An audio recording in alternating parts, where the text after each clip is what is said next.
Hello, night listener, and welcome to Little Nightmare. I'm Emma, and tonight I'll be keeping you company to help you fall asleep. But before we begin, make sure to subscribe to the channel and leave a comment telling me where you're listening from.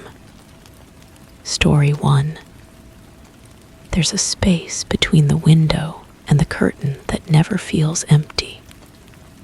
Not cold, not drafty, watched. I reach behind it sometimes, expecting nothing. But the air has weight, like breath. One night, I let the fabric sway on its own. Just for a second, I thought I saw an outline pressing outward. Not sharp, just suggestion. I pulled the curtain closed and backed away. But now, every time I walk past, the fabric trembles slightly. No breeze, no sound, as if whatever's behind it knows I've noticed and is waiting for me to do it again. The first sign something had shifted was the way my reflection looked slightly delayed in the window glass.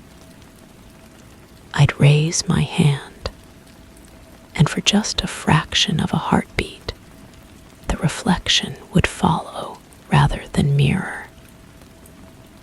The kind of thing you dismiss as tiredness until it happens again. And again.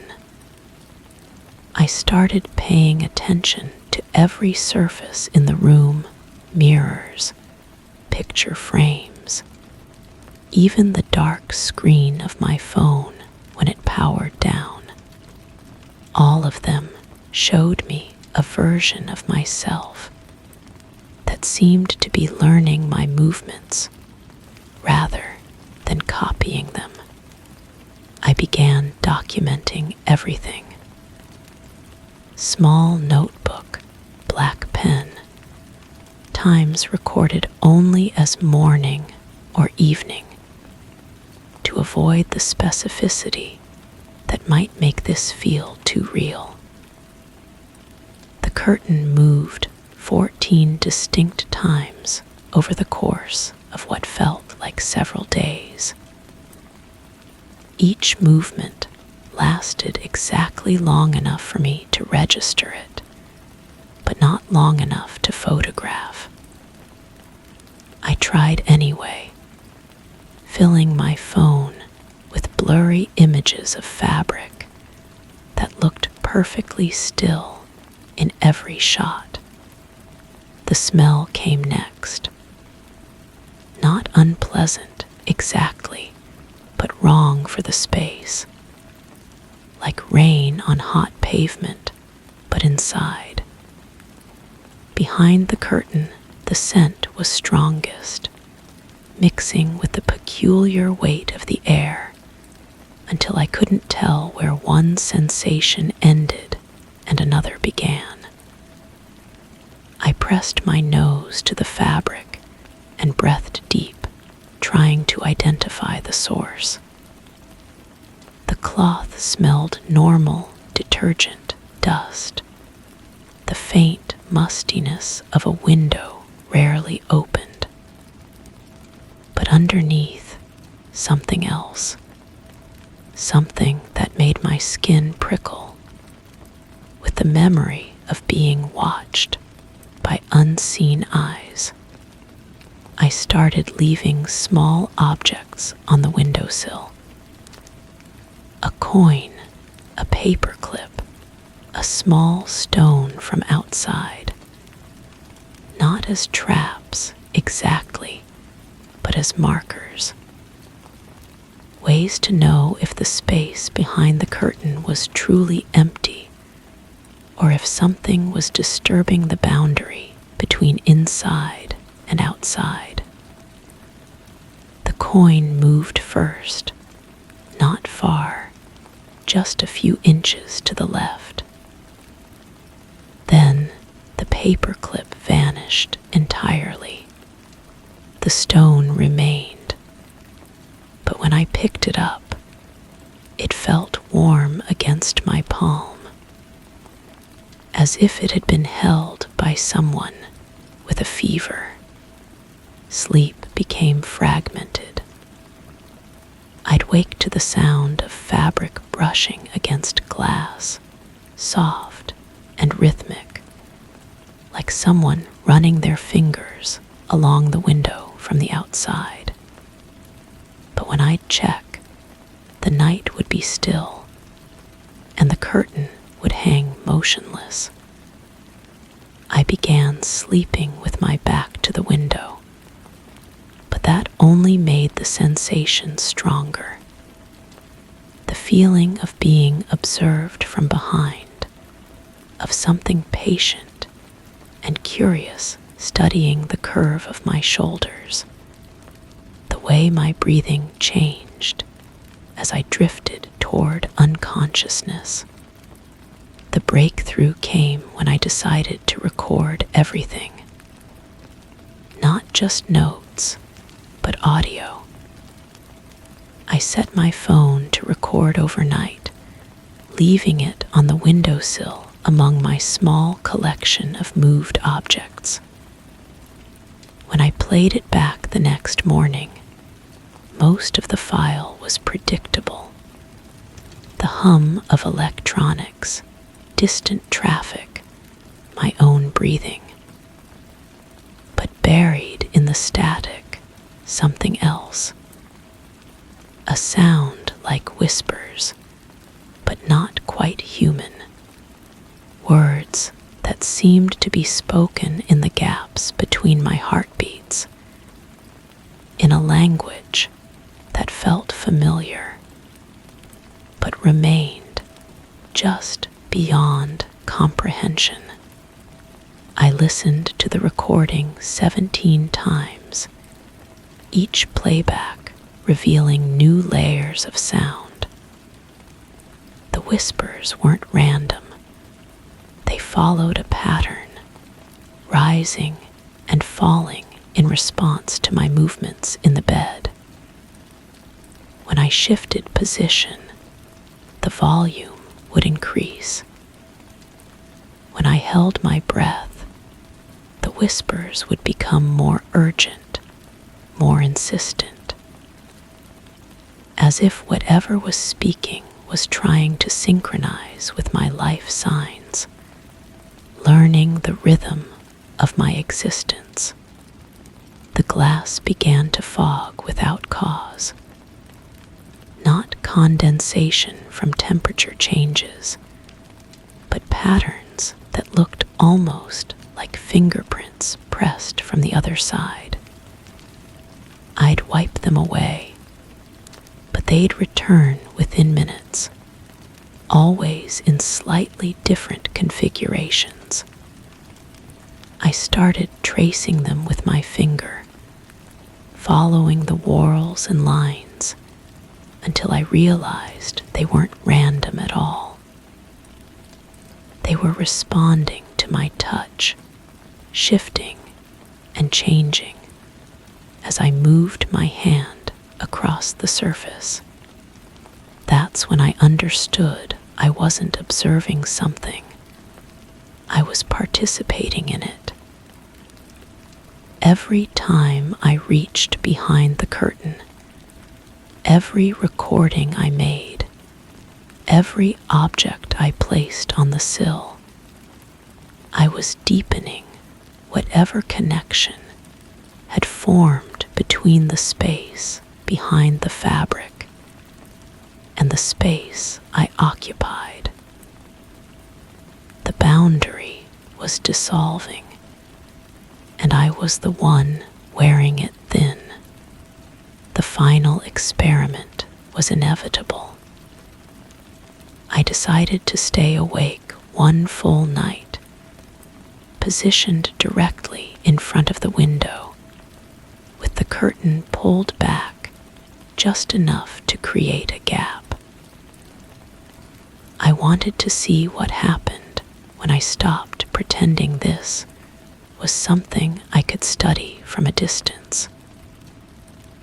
The room grew colder as the night progressed, but the air behind the curtain remained warm, almost humid, like the inside of a mouth.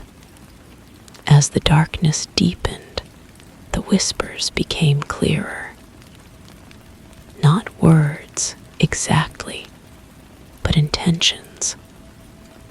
The sound of someone trying to remember how to speak, practicing syllables that had been forgotten. The fog on the glass began to form more complex patterns, not fingerprints now, but something closer to writing. Characters that looked familiar, but belonged to no alphabet I recognized. I reached behind the curtain one final time, letting my hand rest in that weighted air. The moment my fingers entered the space, the whispers stopped. The fog cleared. The fabric went perfectly still, but the warmth remained, and now it felt like recognition. Like something had been waiting for me to finally make contact, to acknowledge that the boundary between watcher and watched had never really existed. When I pulled my hand back, something had changed. The skin on my fingers felt different, not damaged, but marked, branded by contact with air that shouldn't exist. The sensation spread up my arm over the following days, a constant reminder that I'd crossed a line I hadn't understood was there. Now, every surface in every room shows me reflections that are learning rather than mirroring. The whispers have followed me beyond the recordings, speaking in the static of radios, the hum of appliances, the white noise of rain. The space behind every curtain feels watched, but I understand now that I'm not the observer. I'm the one being observed. I always was. The experiment was never mine to conduct. Story 2, it's subtle. The surface doesn't ripple, but the image tilts, slightly warped, always when I'm lost in thought. I tried testing it, holding my breath, focusing on nonsense. Still, then I thought something real, something dark, and the frame shifted inward by a hair, like the glass had leaned in to listen. I haven't spoken to it, but I've started avoiding eye contact, because the warping now happens faster. And sometimes, even when I'm not thinking, I catch it, leaning forward first, as if it's trying to remember me. The mirror hangs in my bathroom, same spot for months. Silver frame, nothing special. I brush my teeth there each morning, same routine. But today the reflection feels different, not wrong exactly, just offset. Like looking at yourself through water that's almost still. I lean closer to the glass. My face stares back, but the angles seem softer somehow. The light from the window hits the surface wrong, casting shadows that don't match the room behind me. I touch the glass with my fingertip. Cool, smooth, normal. But when I pull my hand away, there's a warmth lingering on the surface that shouldn't be there. The sensation follows me through the day. I find myself thinking about that strange heat, the way the mirror seemed to hold something back. During lunch, I catch myself running my fingers along the edge of my coffee mug, testing its temperature. Everything feels normal.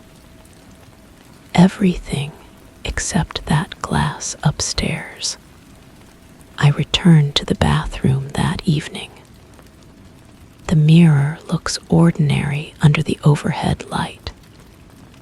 I study my reflection, searching for whatever I noticed before.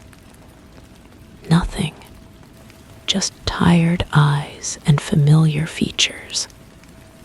But as I turn to leave, something makes me glance back. The surface ripples, not the glass itself, but the image within it. Like a stone dropped in still water, except the water is my face. I freeze. The ripple spreads outward from where my eyes would be, distorting my cheekbones, my mouth. Then it's gone. Solid glass again. Normal reflection. I step closer, watching carefully. Nothing happens. I think about work, about dinner, about the weather. Still nothing. Then I let my mind wander to something deeper. Something I usually push away. The glass shifts. Not dramatically, but enough. The frame seems to lean inward, as if curious about what I'm remembering. I step back, heart beating faster. The mirror returns to normal, innocent, and flat. I decide to test it properly. I stand directly in front of the glass and think about mundane things. Shopping lists, random numbers. The reflection stays put. Then I let myself remember something painful, a conversation I've been avoiding, words that still sting. The mirror responds immediately. The surface doesn't move, but the image within bends subtly toward me, like it's trying to get closer to the thoughts I'm having. I spend the next few days documenting what I see. I keep a small notebook in the bathroom drawer, jotting down observations. The mirror responds to emotional thoughts, particularly negative ones. Fear, regret, anger, all of these make the reflection shift. Happy thoughts do nothing. Neutral thoughts do nothing. But pain, anxiety, the dark corners of my mind, these make the glass lean in like it's hungry. The warping is getting stronger. What started as a subtle bend is now a noticeable distortion. When I think about my worst memories, the reflection curves so far inward that my face looks stretched, elongated. And the temperature of the glass is changing too. It's warm now, almost hot, like it's been sitting in sunlight, even though the bathroom gets no direct sun. I try covering the mirror with a towel. It doesn't help. I can still sense it underneath the fabric, waiting. The cloth feels warm to the touch, and sometimes I hear a faint humming sound coming from behind it. Not electrical, not mechanical. Something else. Something that makes my teeth ache. One evening, I pull away the towel to find the mirror clouded with condensation, even though I haven't showered. The fog clings to the glass in odd patterns, almost like fingerprints.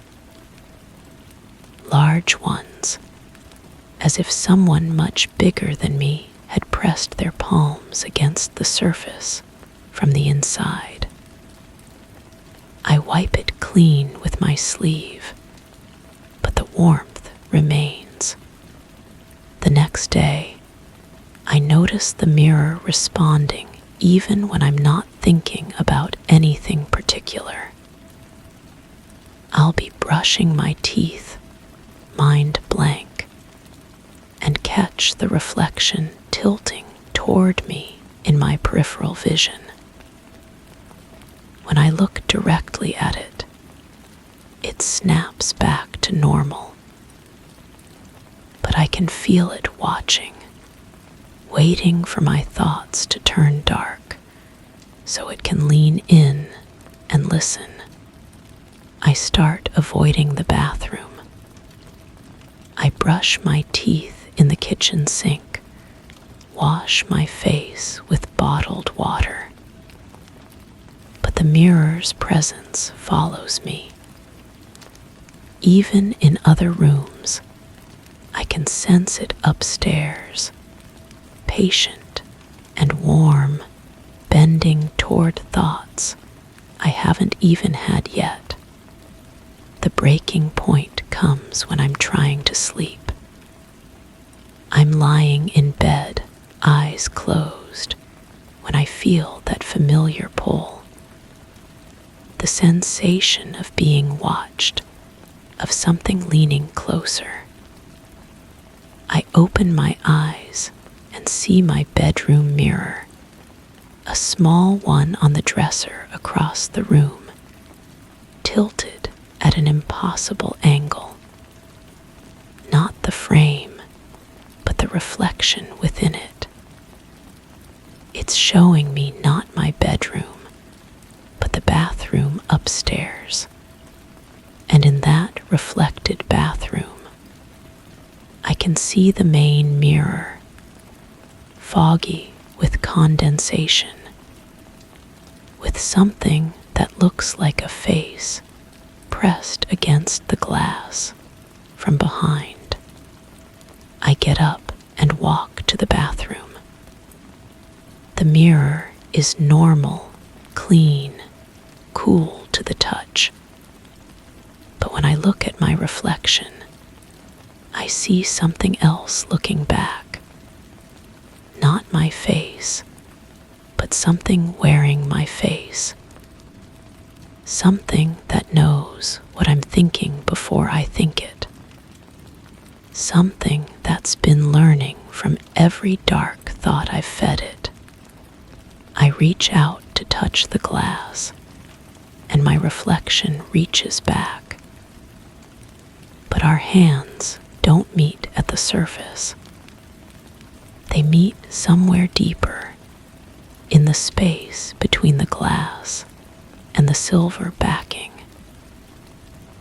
The space that shouldn't exist, but does. The space that's been growing wider each time the mirror bent toward my thoughts. My reflection smiles, and I feel my face moving without my permission. The glass is warm, then hot, then burning. But I can't pull my hand away. Whatever's in the mirror has been patient, has been listening, has been learning. And now it's ready to stop reflecting and start remembering. I'm still standing here, hand pressed against the glass. I can feel it thinking my thoughts, using my memories, becoming more real while I become less so. The mirror doesn't bend anymore. It doesn't need to. It's already close enough to touch. Story 3. I noticed it after moving the shelf to clean. The paint underneath was darker, not dust dark, wrong dark, like it had been untouched by light or thought. I touched it. It felt cooler than the surrounding wall, but not dead. A little moist. I moved the shelf back quickly, but I've been thinking about it ever since, wondering what would happen if I peeled the rest, if I let that darker tone spread across the entire room.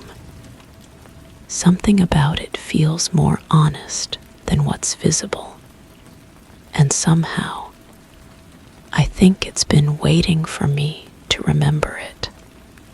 The texture stays with me. When I wake up, my fingertips still remember that dampness. It wasn't water moisture. It was something else. Something that seemed to pulse beneath my touch, like skin that had been holding its breath. I keep telling myself it's just old paint, different layers from different renovations. But my hand keeps going to that spot on the wall, even with the bookshelf back in place. I find myself pressing my palm against the books, feeling for that temperature difference. It's still there. The coolness seeps through the wooden shelf, through the spines of novels and reference books. Sometimes I lean my forehead against it, and the chill spreads across my temples. It's becoming a habit, a need almost, like my body is drawn to that wrongness beneath the surface. The sound started 3 days after I first touched it. A soft scratching, so faint I thought it was mice in the walls. But mice scurry. This sound is deliberate, patient. It comes from exactly where my hand pressed against that darker paint. I've been sitting closer to the bookshelf now, pretending to read while I listen.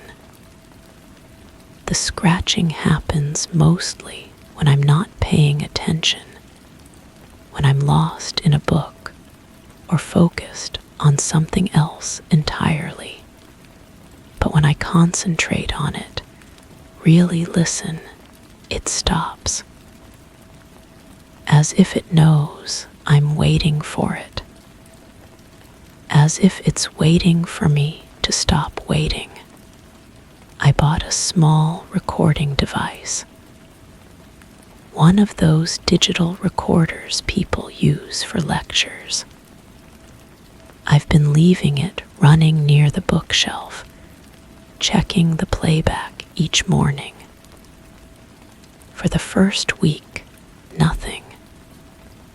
Just the ambient sounds of the house settling, my own breathing, the distant hum of appliances. But yesterday, I found something. At exactly the midpoint of each recording, there's a gap. Not silence, an actual gap in the file. timestamp jumps forward by exactly the same amount each time. Whatever is happening during those missing moments, it doesn't want to be recorded. Or maybe it's doing something to the recording itself. The device feels warmer when I retrieve it, and sometimes the battery is completely drained, even though it was fully charged. I've started measuring the bookshelf's position with a ruler. Small marks on the floor, invisible unless you know to look for them. The shelf is moving. Not much, maybe an inch here, half an inch there. But it's moving away from the wall, as if something is pushing it from behind, or as if the wall itself is expanding, growing outward into the room. The books are rearranging themselves, not dramatically, just enough to notice if you know how they were organized. Books I've never read are appearing. Old volumes with unfamiliar titles, their pages yellowed and brittle. They smell like that wall, damp and waiting. I try to remember if I owned them before, but every time I focus on the question, my mind slides away from the answer. I pulled one out yesterday, a slim volume with no title on the spine. Inside, the pages are filled with handwriting that looks almost familiar. The ink is the same color as that hidden wall, darker than it should be, as if it absorbed light rather than reflecting it. The words are in my language, but they don't make sense. They're about walls and books and the space between things, about waiting and remembering and the patience required for both.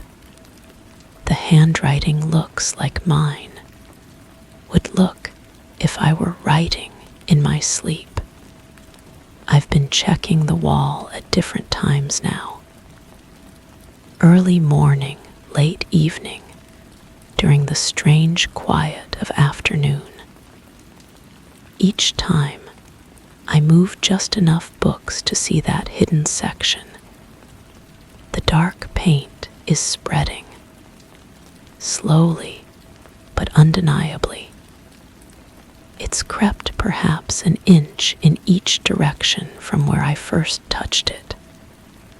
The edges aren't clean, they're organic, like a stain seeping through fabric, or like something alive, growing.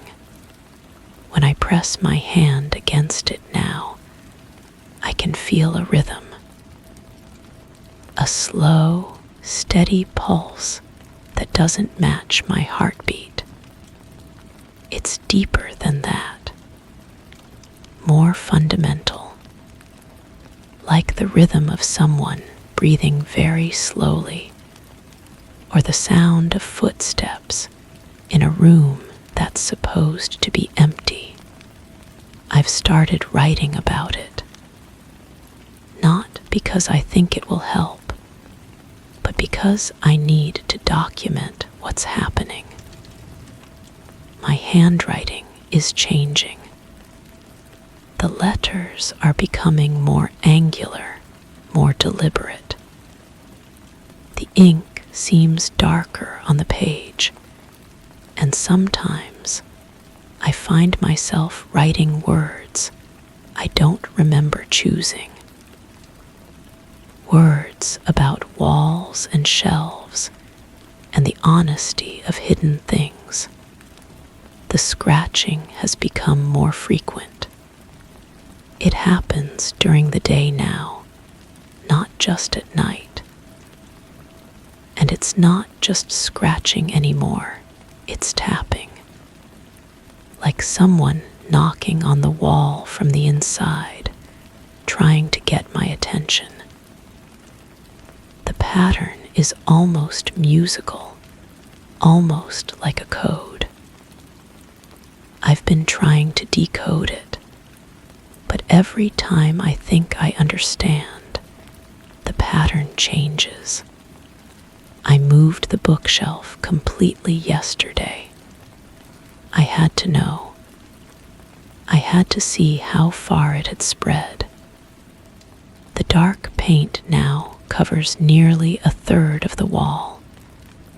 It's not just darker, it's deeper. Like looking into water at night, where you can't see the bottom. The surface ripples slightly when I breathe on it, and when I press my hand against it, it gives slightly, like pressing against the surface of a pond. But here's what disturbs me most. The wall doesn't feel like a wall anymore. It feels like a door. A door that's been waiting for someone to remember it exists.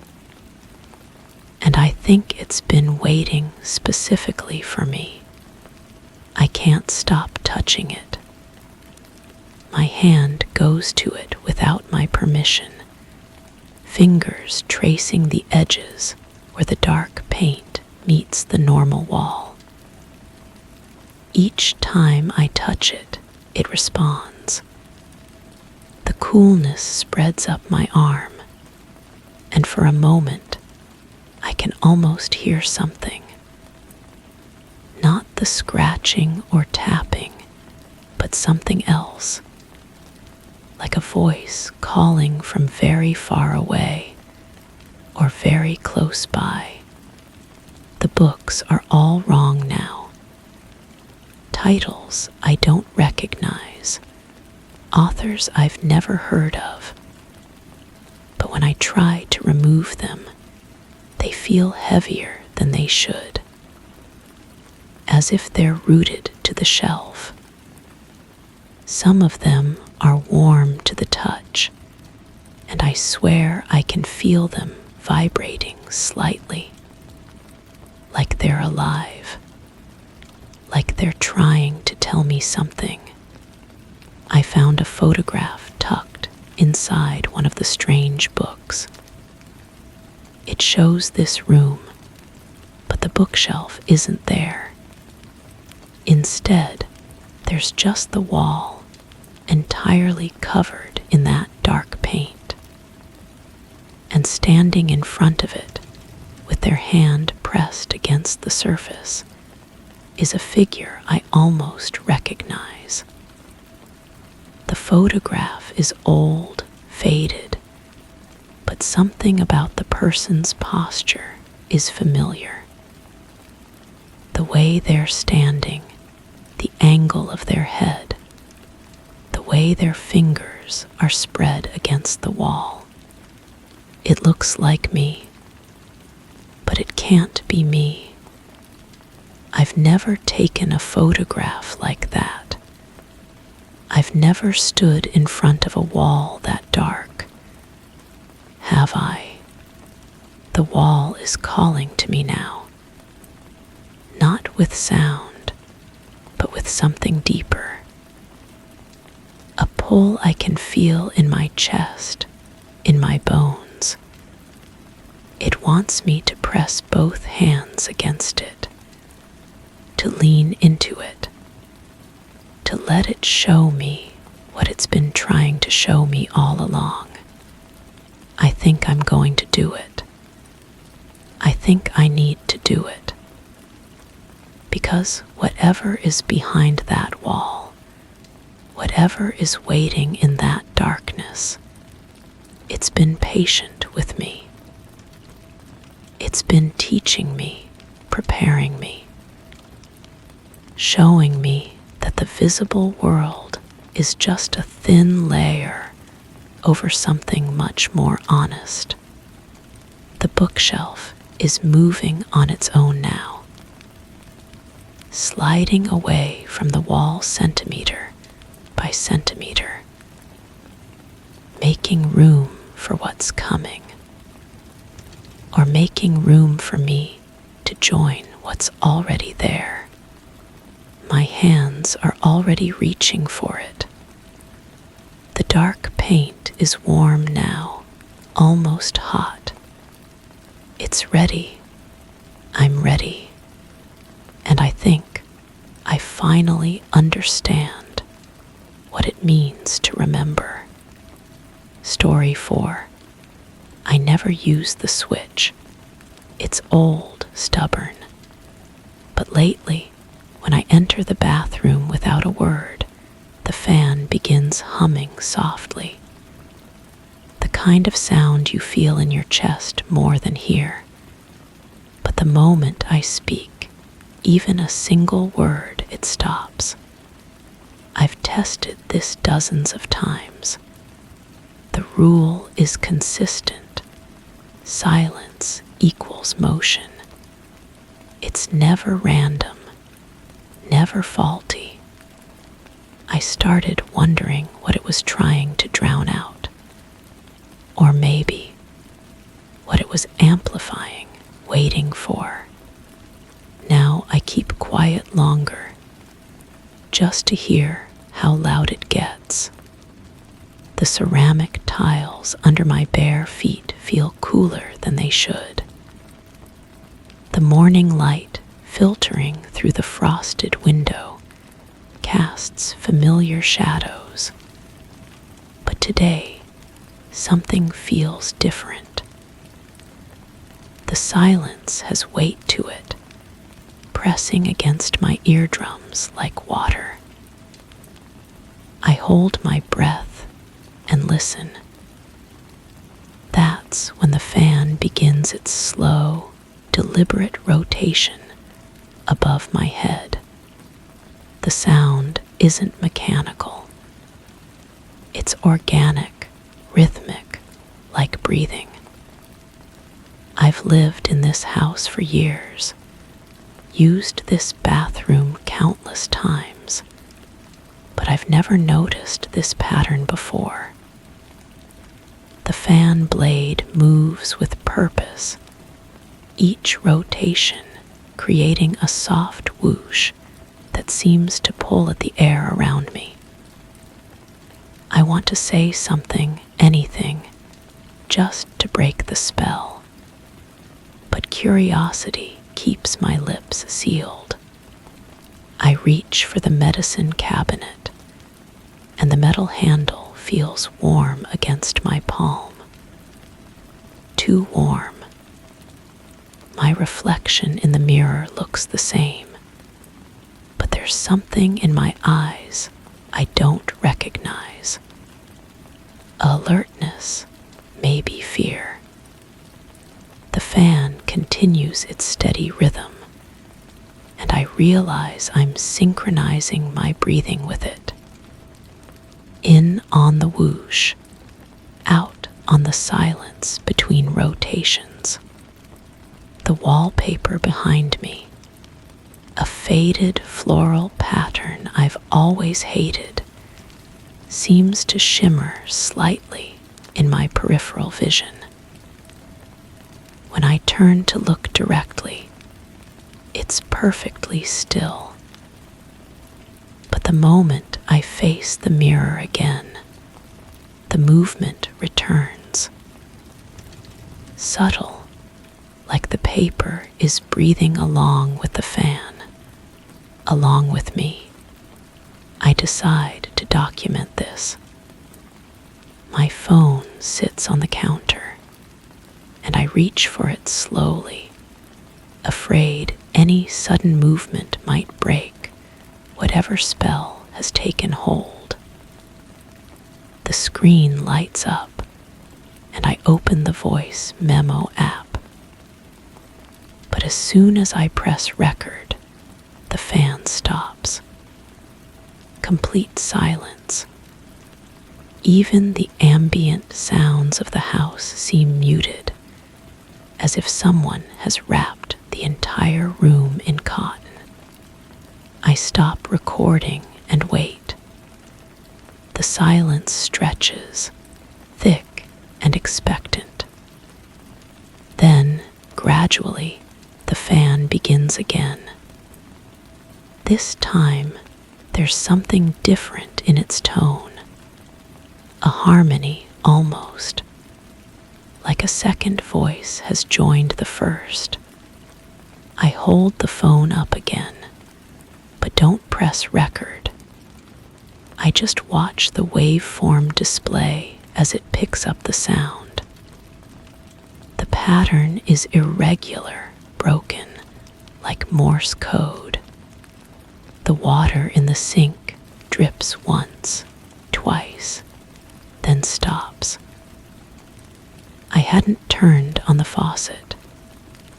The drops create perfect circles on the white porcelain, but they don't seem to be coming from the tap. They're falling from somewhere above, though the ceiling looks perfectly dry.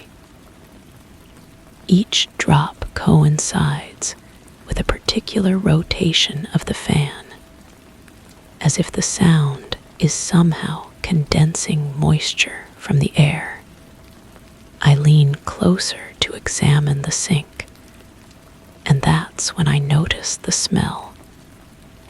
Sweet, floral, but with an underlying sourness that makes my stomach turn.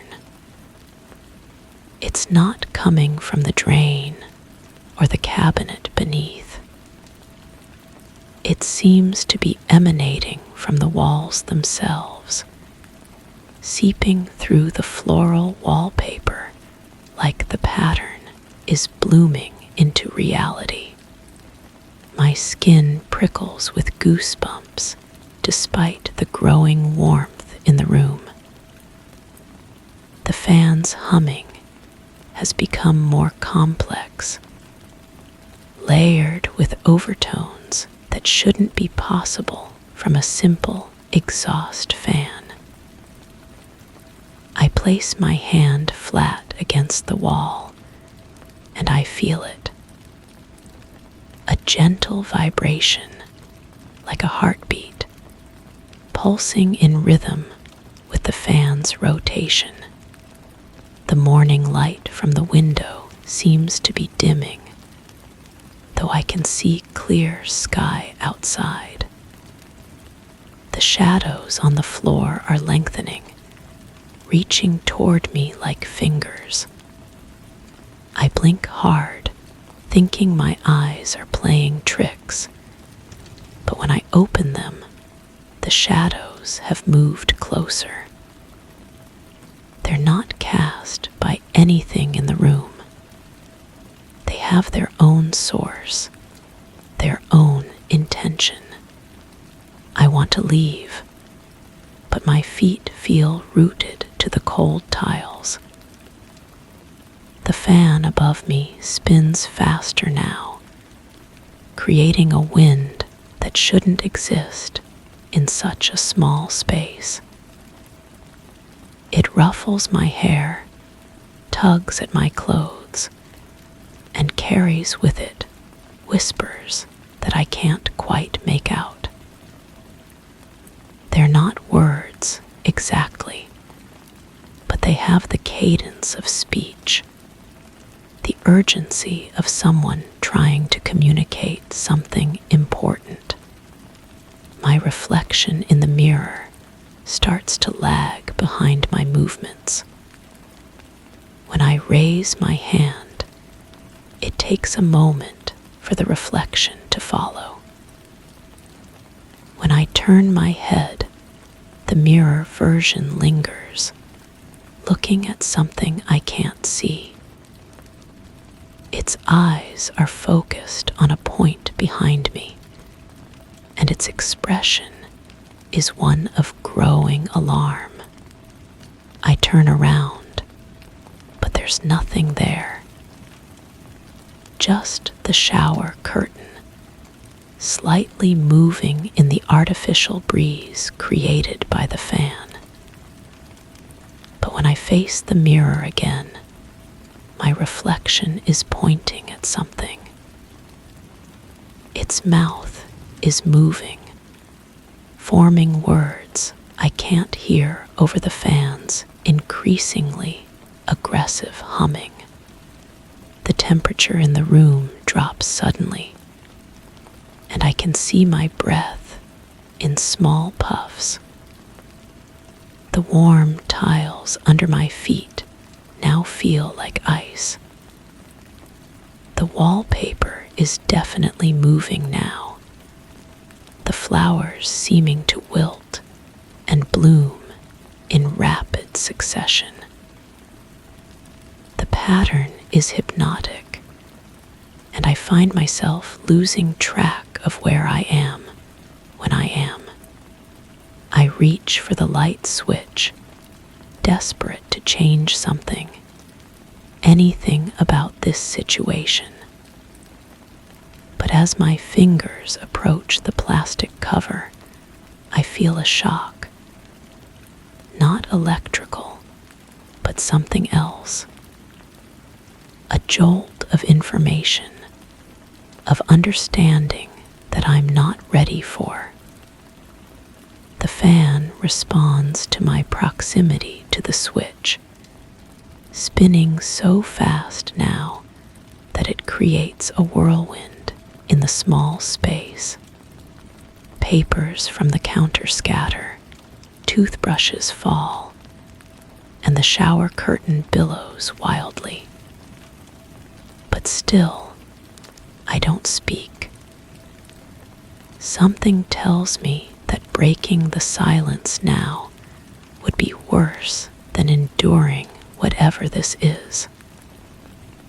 The fan is communicating, and I'm finally learning its language.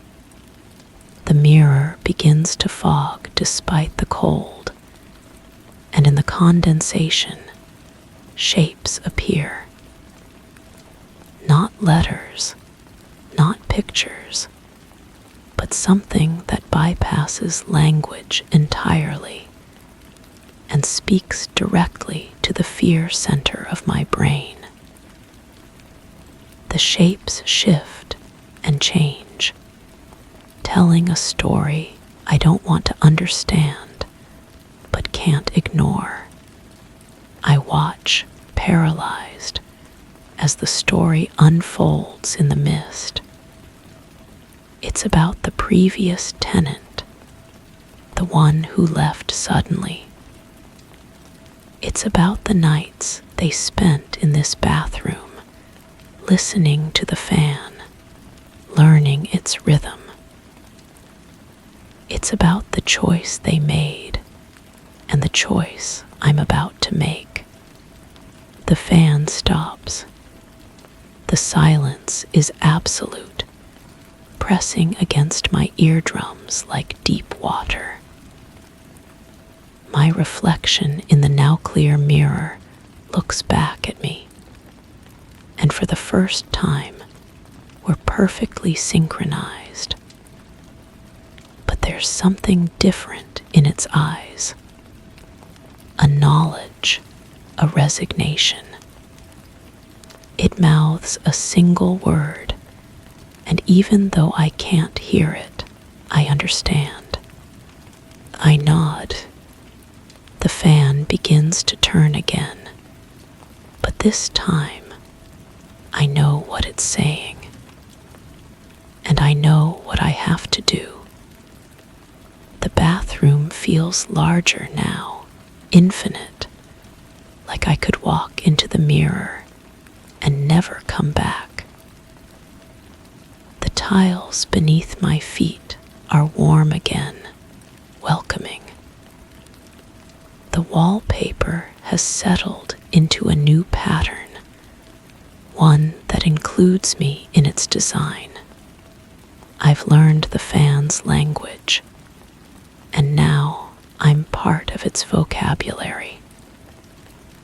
The silence is no longer empty. It's full of possibility, of communication, of understanding. I don't need to speak anymore. The fan speaks for me, and I speak for it. The morning light fades completely, though the sun is still shining outside. In here, time moves differently. The fan and I have all the time in the world to perfect our conversation. All the time to understand what the previous tenant learned, what the next one will learn. The bathroom door seems farther away now, though I haven't moved. But I don't need to leave. This is where I belong, where I've always belonged. The fan knew it before I did. It was just waiting for me to stop talking and start listening. Now I understand why the switch doesn't work. Why would it? The fan knows exactly when to turn on. It knows exactly what I need to hear. And in return, I know exactly what it needs from me. Silence. Story 5. Not always, just occasionally. Just enough to question myself. I'll close my eyes to wash my face and get this sinking feeling, like the image in the mirror is still there, watching. I once peeked through barely parted lids. My reflection stood too still, not frozen, waiting. I tried turning the mirror to the wall, but the surface retained warmth, as if it had held something for too long. Now I wash my face in the dark. I can still feel its gaze pressing through the glass, as if disappointed that I'm not giving it more chances. The first time I noticed it, I was brushing my teeth before bed.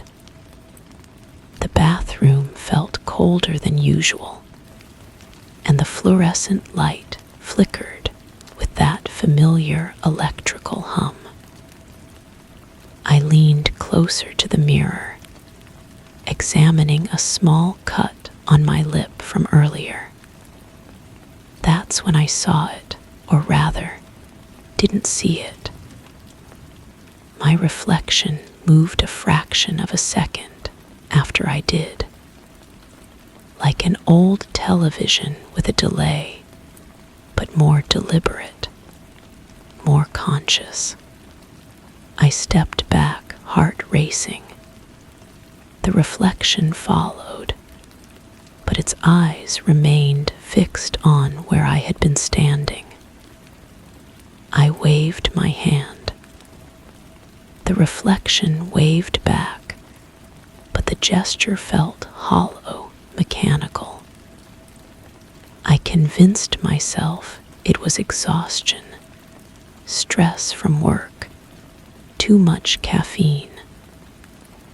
The mind plays tricks when you're tired, but the next morning, it happened again. I was applying moisturizer when I caught my reflection tilting its head slightly before I did. The movement was subtle, barely noticeable, but unmistakable. I started paying attention, documenting each occurrence in a small notebook I kept by the sink. The pattern became clear. The reflection was always a beat ahead, as if it knew what I was going to do before I did it. I began recording myself with my phone positioning it to capture both me and the mirror. The videos showed nothing unusual. My reflection moved in perfect synchronization, exactly as it should. But I knew what I was seeing. The camera couldn't capture the wrongness. The way the reflection's eyes held too much knowledge, too much patience. The scent of jasmine began appearing in the bathroom. Faint at first, then stronger, more cloying. There were no air fresheners, no flowers, no explanation for the smell. It was strongest near the mirror, as if the glass itself was the source.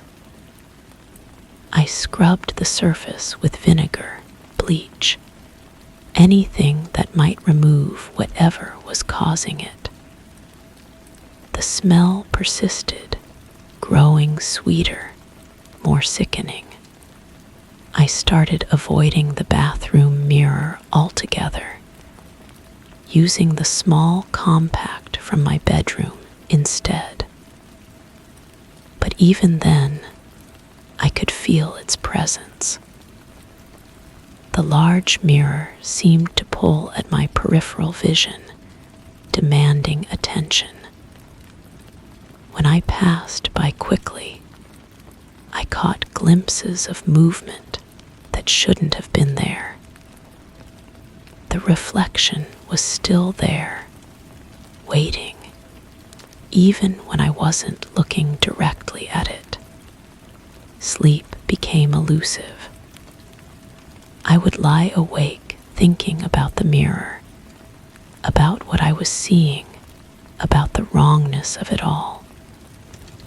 I researched online, looking for explanations, for others who had experienced something similar. I found forums discussing mirror phenomena, scientific explanations about delayed perception, psychological theories about self-recognition disorders. None of it felt right. None of it captured the intelligence I saw in those reflected eyes. The reflection began to change in small ways. Its posture was straighter than mine, its expression more alert. When I looked tired, it appeared refreshed. When I frowned, it maintained a neutral expression, as if judging my emotional state. The jasmine's scent grew stronger, now accompanied by something else, something earthy and organic, like soil after rain. I decided to confront it directly. I stood in front of the mirror, staring into my own eyes, challenging whatever was looking back. The reflection stared back, unflinching. I raised my hand slowly. The reflection raised its hand at the same time, but I could swear I saw it start the movement first. I pressed my palm against the glass. The surface was warm, almost feverish, and seemed to pulse gently against my skin. That's when I felt it, a slight pressure pushing back from the other side. Not my own reflection of pressure, but something else. Something that wanted out. I jerked my hand away, and for a moment, the reflection remained pressed against the glass, its palm flat against the surface from the inside. Then it It slowly lowered its hand, watching me with what looked like disappointment. I covered the mirror with a thick towel and left the bathroom. But the sounds started that night. Soft tapping, like fingernails against glass. I removed the towel and found handprints on the mirror's surface. Not smudges, but actual prints, as if someone had pressed their hands against the glass from the inside. I cleaned them off, but they returned by morning. The tapping became more insistent. It followed a pattern, rhythmic and purposeful.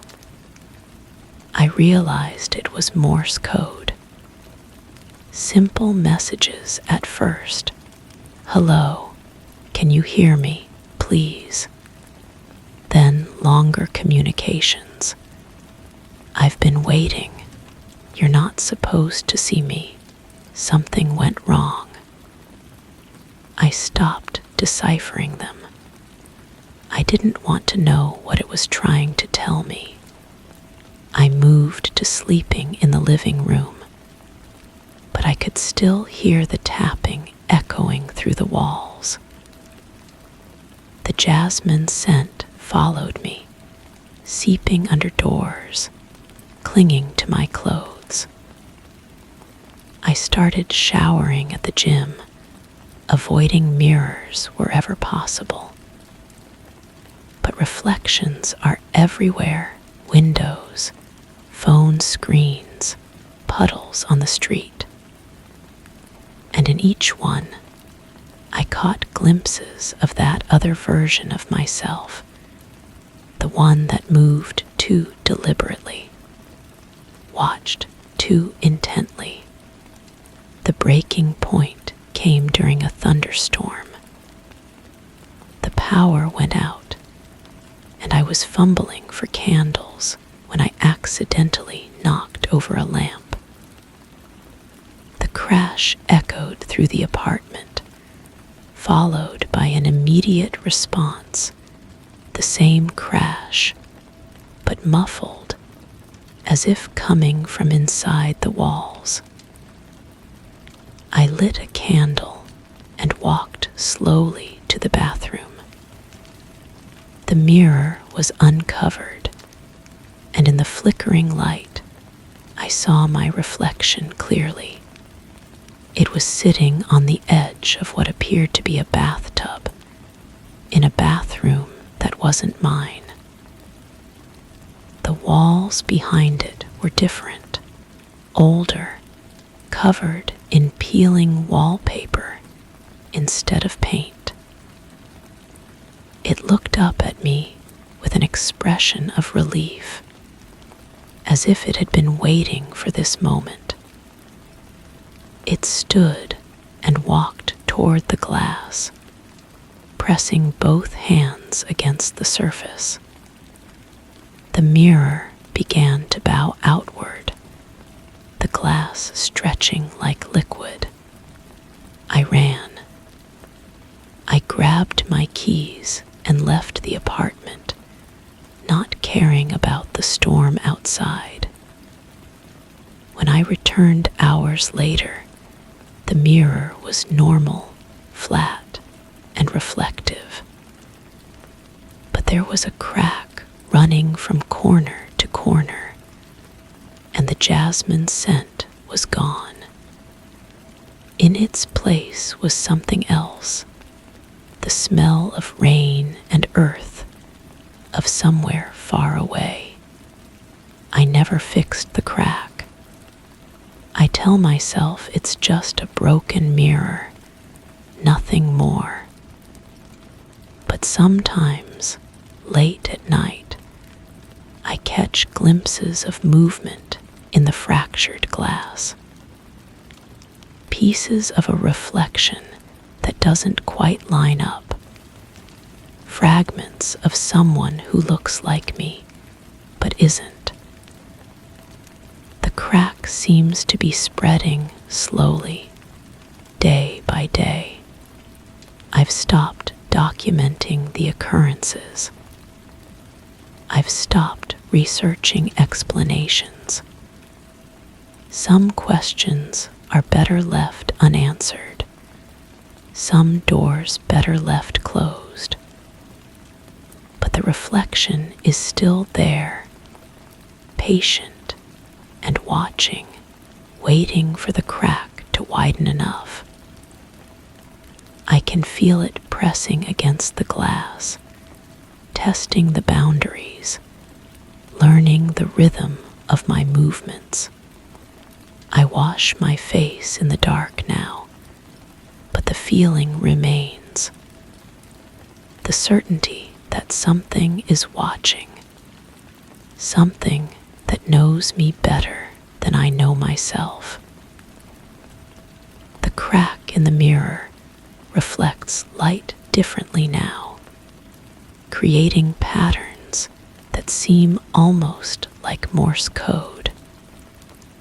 I don't try to decipher them anymore.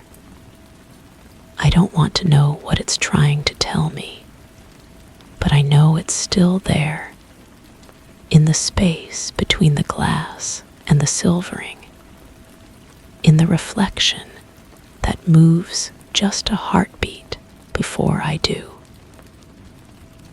Waiting for the moment when the crack becomes wide enough, when the boundary becomes thin enough, when the reflection finally steps through. Story 6. I memorized the floor pattern, alternating pale squares and slate, perfect lines.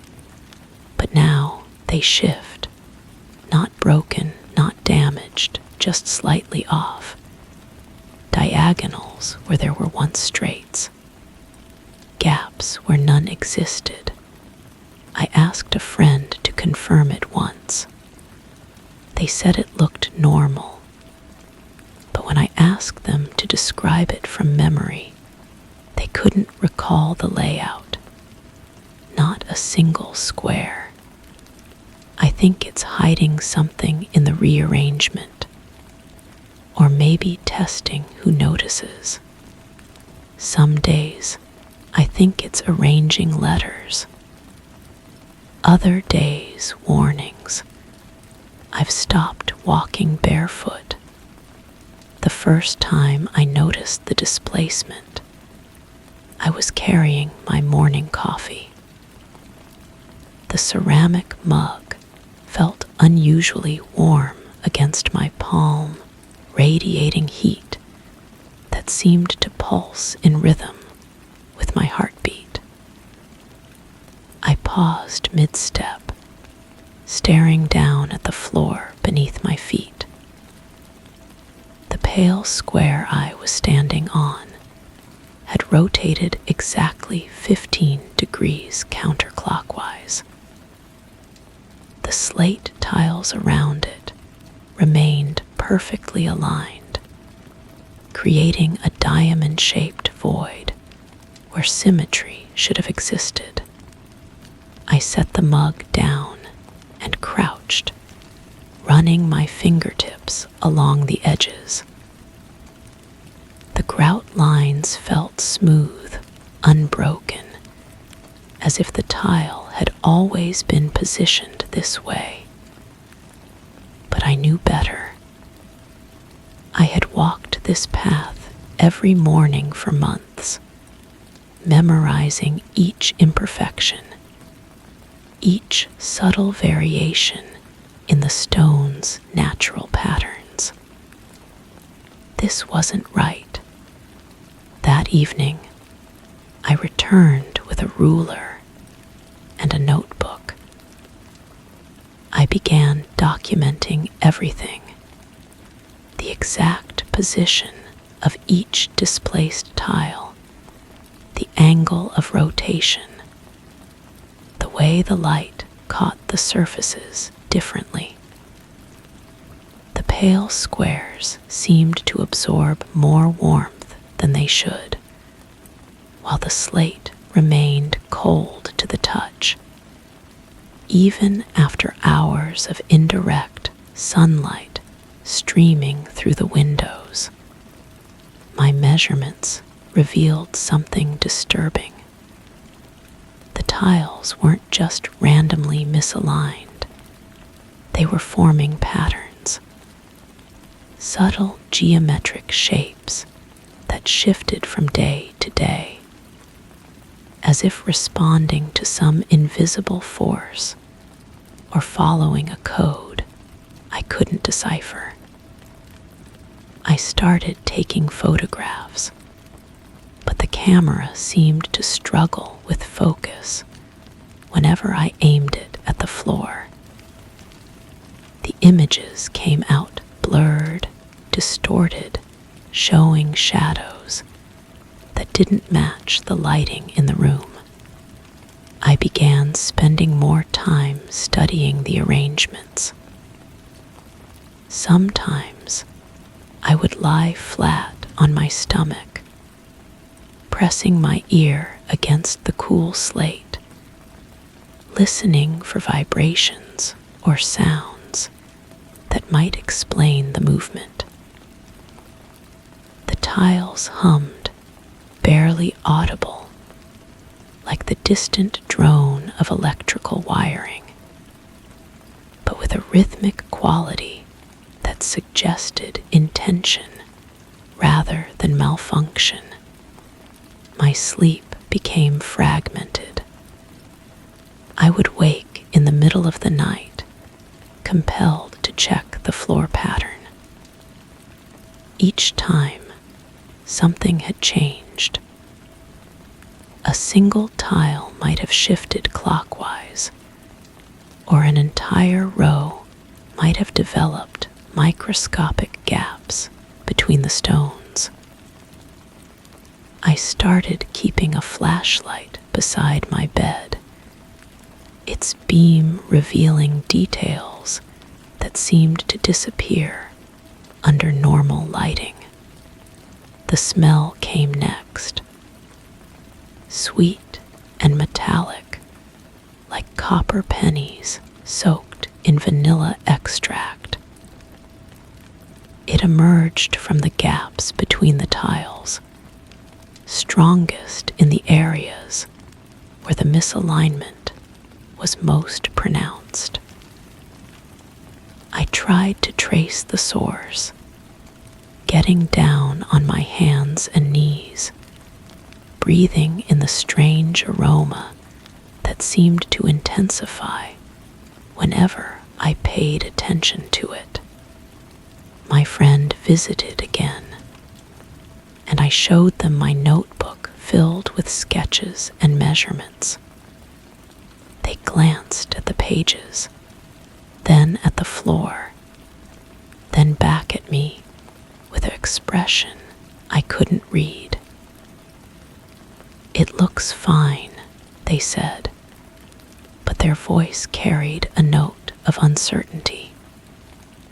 When I asked them to walk across the room, they hesitated, choosing a path that avoided the most dramatically misaligned sections without seeming to realize they were doing so.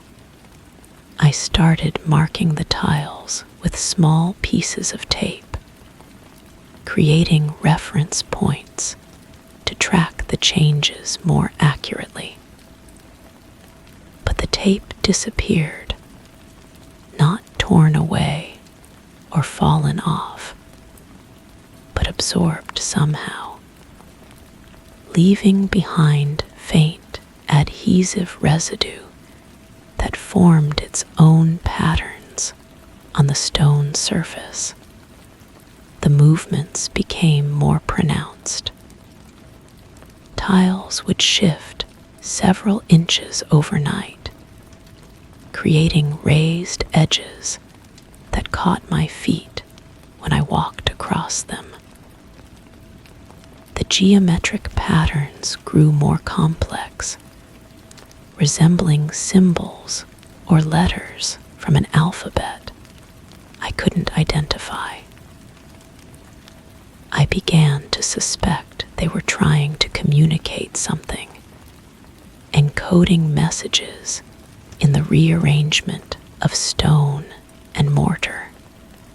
I attempted to photograph the symbols, but my camera malfunctioned each time I tried to capture the most significant formations. The lens would fog inexplicably, or the battery would drain despite being fully charged moments before. When I finally managed to take a clear picture, the image showed only normal floor tiles in perfect alignment. The vibrations intensified. I could feel them through my shoes, a subtle trembling that seemed to sync with my pulse. When I removed my footwear and stood barefoot on the tiles, the sensation became overwhelming, not painful, but intimate in a way that made my skin crawl. The stones felt alive, responding to the weight and warmth of my feet by shifting imperceptibly beneath me. I tried to recreate the patterns manually, physically moving tiles to match the configurations I had documented.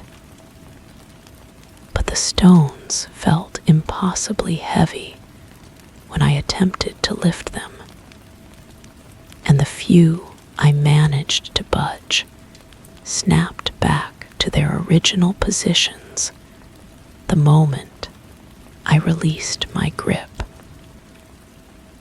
The effort left my hands numb and tingling, as if I had been handling something that conducted electricity. The misalignments began to spread beyond the immediate area. Tiles in adjacent rooms started showing similar distortions, creating a network of displaced stones that seemed to follow the building's structure.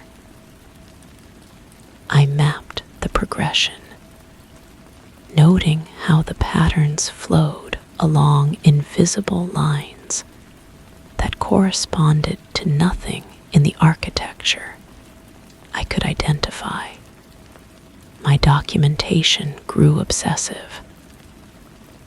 I filled notebook after notebook with sketches, measurements, and theories. The sweet metallic smell grew stronger, and I started to detect other odors mixed within it: earth, ozone, something organic and slightly decomposed. The combination was intoxicating in small doses, but nauseating when I breathed it in deeply. I began to notice the tiles moving during the day, not just overnight. Slow, almost imperceptible shifts that I could only detect by maintaining perfect stillness and watching a single tile for extended periods. The movement was fluid, organic, like living tissue slowly reshaping itself. I timed the cycles, discovering that the most dramatic changes occurred during specific periods that didn't correlate with any obvious external factors. The final pattern emerged over several weeks.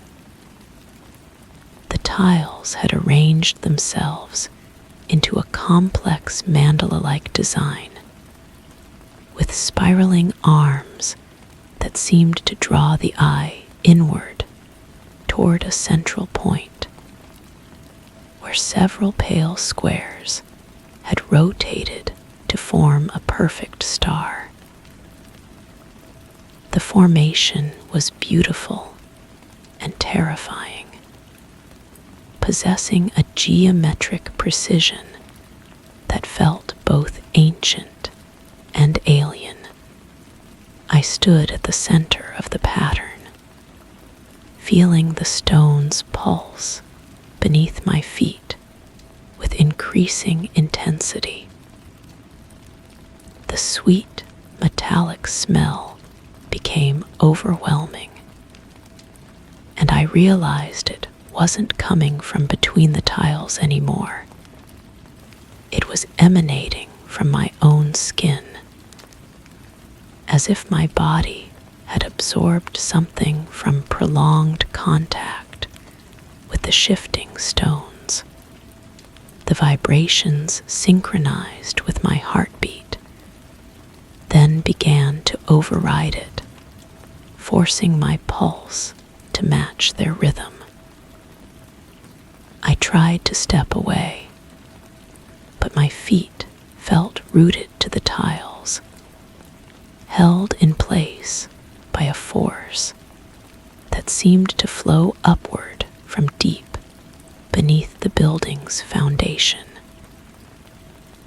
The patterns began to rotate around me, the entire floor turning like a massive, slow-motion carousel.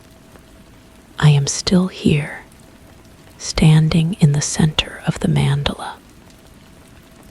The tiles continue to shift and rearrange themselves, but now I understand that I am part of the pattern. My presence completes the design, and the design completes something larger that I can only sense at the edges of my consciousness. The sweet metallic smell has become my natural scent. When I breathe, I can taste copper and vanilla, and something else, something that might be the flavor of stone learning to think. The vibrations have become my pulse, steady and hypnotic, connecting me to rhythms that existed long before I discovered this place. I no longer try to document the changes. Instead, I feel them happening within me, each shift of stone corresponding to a subtle alteration in my own perception. The boundaries between flesh and tile, between observer and observed, have blurred beyond recognition. Sometimes I wonder if the tiles were always moving, and I was always standing here, and the memory of a time before the pattern is just another arrangement of elements in a design too complex to comprehend. The distinction feels less important now. What matters is that I am exactly where I need to be, an essential component in something beautiful and terrible and eternally unfinished. The tiles continue to shift. I continue to watch. We continue to become whatever we were always meant to be. Story 7. One day, a scarf appeared, thin, frayed, dark blue. I don't own anything like it. I thought I'd forgotten buying it, but when I touched it, the fabric felt unfamiliar, not rough, aware. I took it down and threw it out. The next day, it returned, this time unfolded differently. Now each morning a new item appears, a glove, a hood, none of them mine, all slightly damp like they'd been worn outside by someone who knew the house better than I do. I stopped removing them, but I haven't opened the front door since. The hook hangs beside the entrance, brass and worn smooth by decades of use. I've lived here long enough to memorize every scratch on its surface, every tarnish mark that catches the light when the sun filters through the narrow window. The scarf draped across, it shouldn't exist, yet my fingers trace its edges each morning, feeling the moisture that never quite dries. I started keeping notes. A small leather journal I found in the kitchen drawer, pages yellow with age, but still blank. Day 1, blue scarf, wool blend, smells of rain and something else, something organic. Day 2, same scarf, different fold. The dampness had shifted, concentrated now along the bottom edge, as if someone had dipped it in water and wrung it out carefully. The rhythm became predictable. Each dawn brought a new discovery. A single black glove, fingers curved as if still gripping something. A child's knitted hat, too small for any adult head, but somehow stretched, the yarn pulled and distorted. A thin jacket that rustled when I breathed near it, the sound like leaves scraping against glass. I began photographing them. The cameras flash illuminated details I hadn't noticed before. Salt stains on the scarf's hem, fingernail marks pressed into the glove's palm, a small tear in the hat's crown that resembled a mouth, opened in surprise. But when I developed the pictures, the items looked different, cleaner, normal, as if the camera couldn't capture what my eyes were seeing. The dampness worried me most. I pressed paper towels against each item, watching the fabric release water that shouldn't be there. Clear, odorless, but somehow heavier than regular water. It left my hands feeling cold long after I'd dried them, a chill that seemed to seep through my skin and settle in my bones.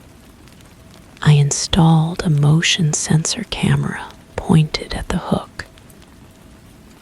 The device arrived quickly, and I mounted it myself, adjusting the angle until the hook filled the frame perfectly. For 3 days, I watched the footage obsessively.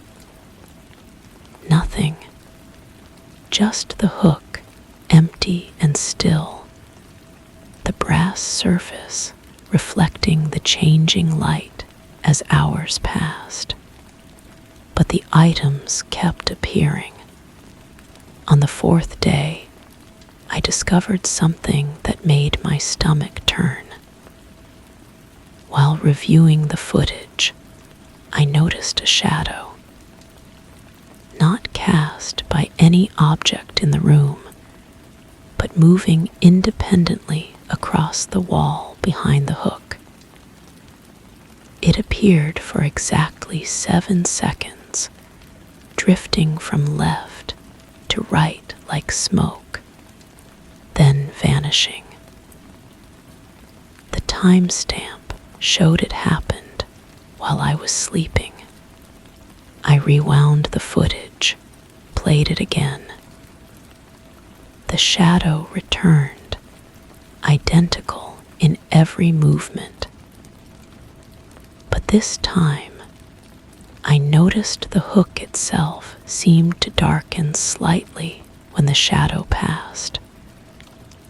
Not enough to be obvious, but enough to suggest something had briefly covered it. The next morning, a coat appeared, heavy, dark brown, with buttons that looked like they'd been carved from bone. The sleeves hung longer than my arms, and the collar was turned up as if shielding against wind. When I lifted it, the weight surprised me. Not the heaviness of thick fabric, but the density of something that had absorbed too much moisture, too much time. I checked the pockets. Empty, but the lining was warm. Body temperature warm, as if someone had just removed it. I pulled my hand back quickly, but the sensation lingered, the memory of warmth that didn't belong to me. The smell hit me then. Not unpleasant, but wrong. Like wet earth mixed with something metallic. I brought the coat closer to my face, inhaling deeply despite every instinct telling me to stop. Underneath the earthiness, I detected something else. Something familiar that I couldn't quite place. I tried removing the coat, carrying it to the basement where I'd been storing the other items. But my hands wouldn't release it. Not paralyzed, not forced, simply unwilling. As if my body knew something my mind hadn't accepted yet. That night, I dreamed of walking. Not in any place I recognized, but along a path that felt worn smooth by countless footsteps. The coat was heavy on my shoulders, its collar turned up against a wind that never seemed to reach my face. I could hear footsteps behind me, matching my pace exactly.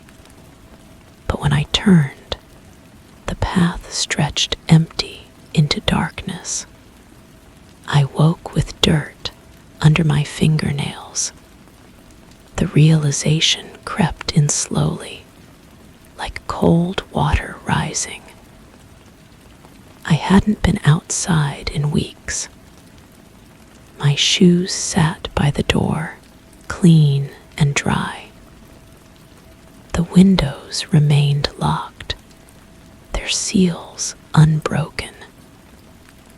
Yet my nails were packed with dark soil, and my feet ached as if I'd been walking for hours.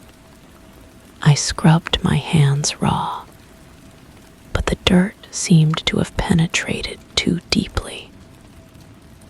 Under the bathroom light, I could see thin lines of darkness beneath each nail, like tiny root systems spreading through my skin. I cut my nails short, but the darkness remained, embedded in ways that made no sense. still hung on the hook, buttons gleaming in the morning light. I approached it carefully, noting new details, threads pulled loose along the seams, a faint outline of mud along the bottom edge, and something that made my breath catch. A small tear in the right sleeve, jagged and fresh, as if snagged on something sharp. I rolled up my own sleeve. The scratch was there, red and raised, following the exact same pattern as the tear in the coat. Understanding came like a physical blow. The items weren't appearing, they were returning. Each piece of clothing was coming back from wherever I'd been taking them, carrying evidence of journeys I couldn't remember. The dampness wasn't from rain or washing. It was from places I'd walked, air I'd breathed, things I'd touched while wearing them. I grabbed the coat, intending to destroy it, to burn it, and end whatever was happening. But as my fingers closed around the fabric, I felt something else. A pocket I hadn't noticed before, hidden inside the lining. My hand found it automatically, as if it had done this countless times. Inside was a key. Old brass, warm to the touch. The same temperature as the coat, as if it had been waiting for me to find it. I knew, without understanding how, that this key opened something important, something I needed to reach. The front door stood before me, unchanged since I'd last looked at it. But now I could see what I'd been missing. The lock was different. Not visibly, the same brass fixture I'd been turning for months, but somehow deeper now, as if the mechanism extended farther into the door than should be possible. I inserted the key. It turned smoothly, with the satisfaction of a perfect fit. The door swung open, revealing not the familiar street outside, but a path I recognized from my dreams. Dark earth beneath my feet, worn smooth by passage. The coat settled onto my shoulders as if it had always belonged there. I stepped forward, and the door closed behind me with a soft click. Now I understand why the items return each morning. They're not appearing, they're arriving. Brought back by someone who walks the same path each night, wearing the same clothes, carrying the same dampness from places that exist only in the space between sleeping and waking. The hook by the door still holds what I never wore. But now I know why the fabric feels aware, why the moisture never dries, why each item fits perfectly despite being foreign to my memory. They're not mine. They're ours, worn by the person I become when the key turns and the door opens onto paths that lead nowhere and everywhere at once. The coat hangs heavier now, pockets full of keys I haven't found yet. Each morning, I wake to discover what I've brought back from the walking. Each night, I return to places that exist only when I'm wearing someone else's clothes. I stopped trying to remove the items, but I haven't figured out how to stop walking. Story 8.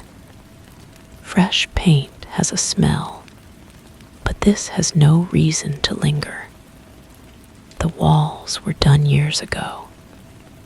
Yet some nights when my heart's racing, that chemical tang floods the room again. It seeps in from the baseboards, the corners. I try breathing slowly, pretending calm. It fades.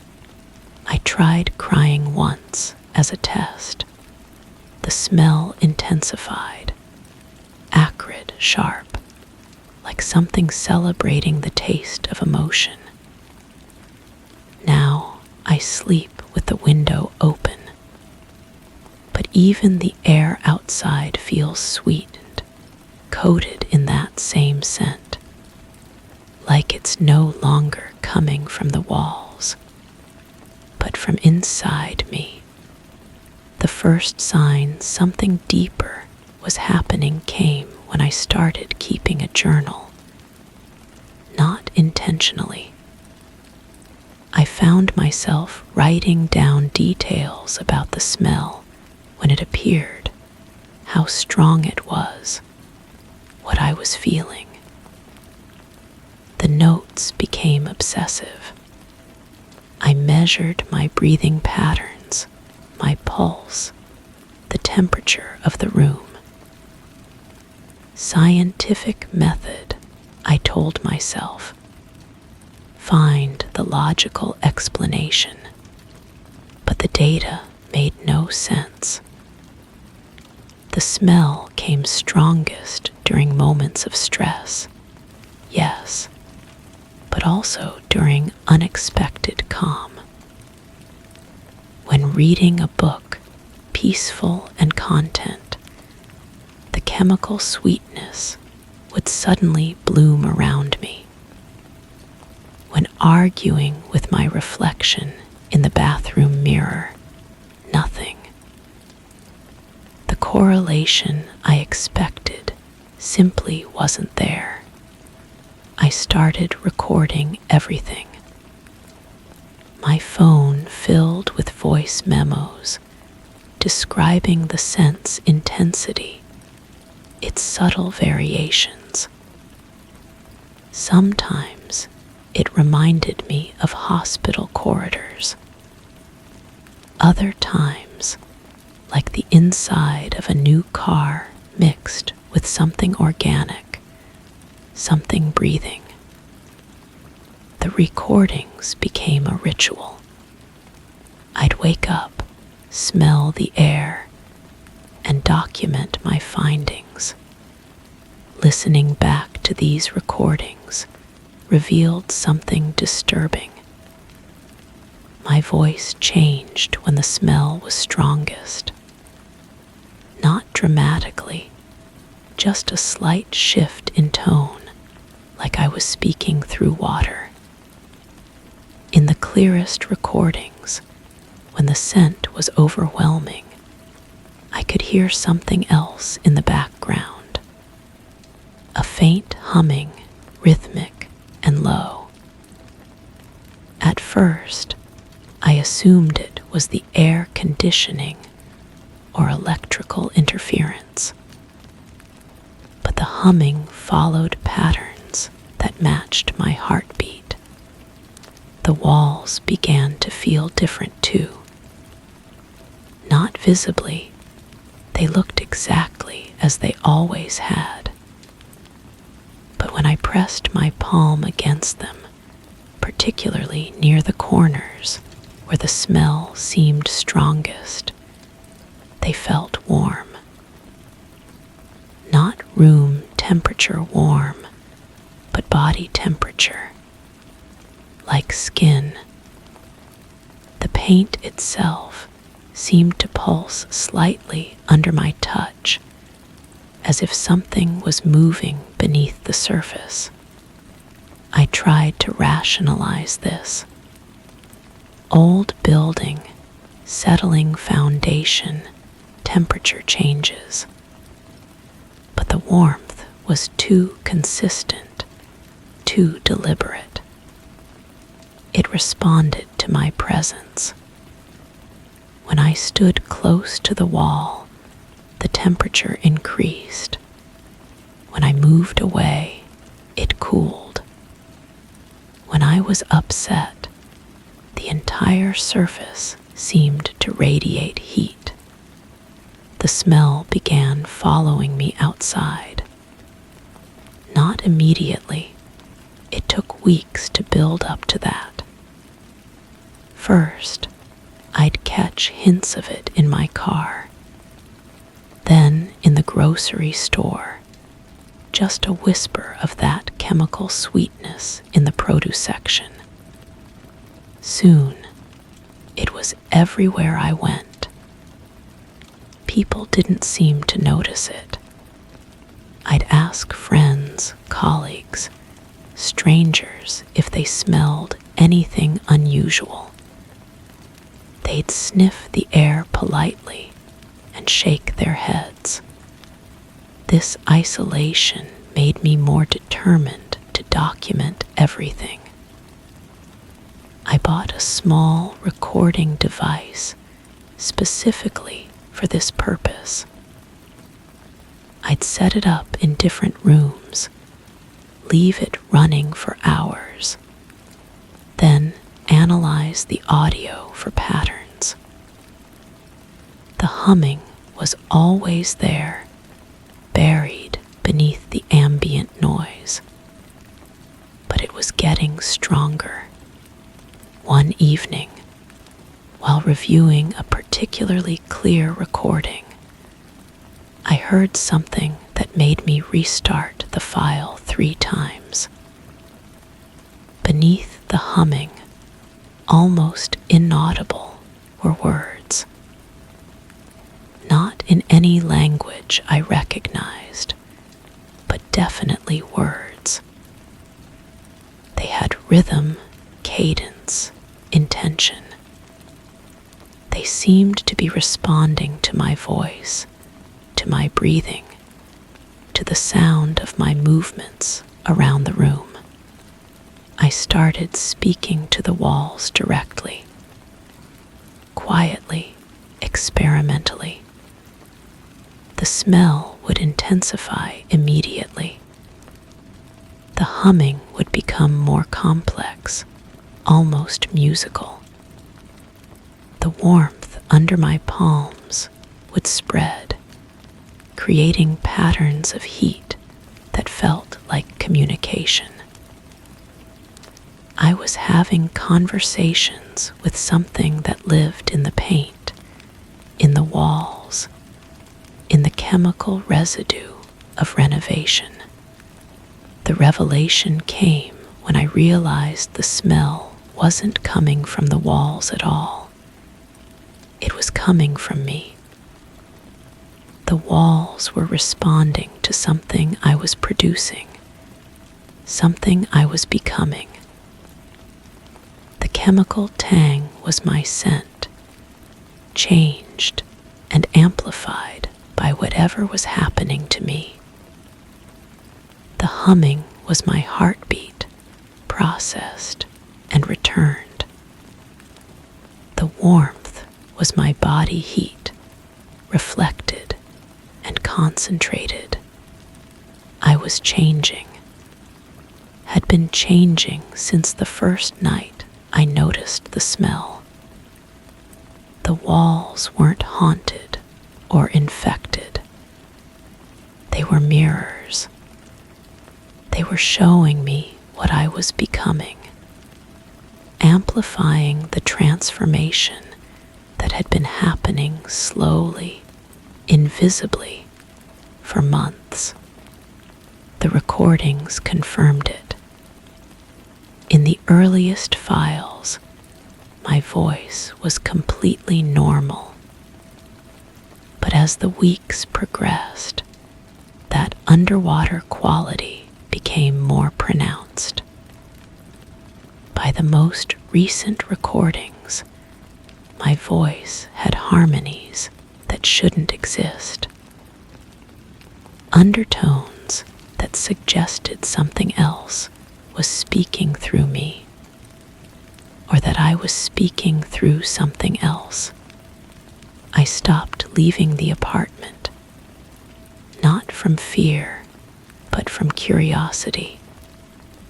If I was changing, I wanted to understand how. I wanted to document the process completely. The smell was constant now, not just during stress or calm, but always.